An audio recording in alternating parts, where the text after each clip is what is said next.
3 days after the enormous explosion in Beirut, let's now show you what the epicenter looks like. An explosion that literally shook the entire city and was felt all the way in the neighboring Cyprus as well.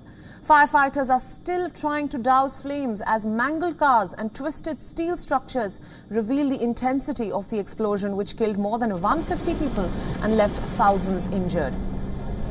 The explosion was powerful enough to be felt over 200 kilometers away. 2,750 tons of ammonium nitrate exploded right at the spot.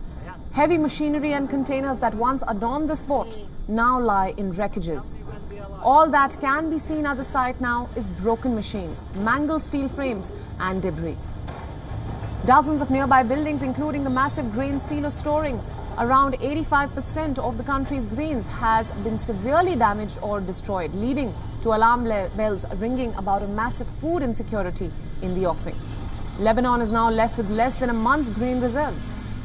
What WION is showing you now are visuals right from the epicenter of this massive explosion that took place this week. As you can see, relief operations are still on and rescue teams and cleanup crews continue working through the rubble of the deadly explosion which devastated the Beirut port and left a crater where once stood a massive facade. The chemical had been left sitting in a warehouse ever since it was confiscated from an impounded cargo ship in the year 2013. Officials have estimated losses at $10 billion to $15 billion.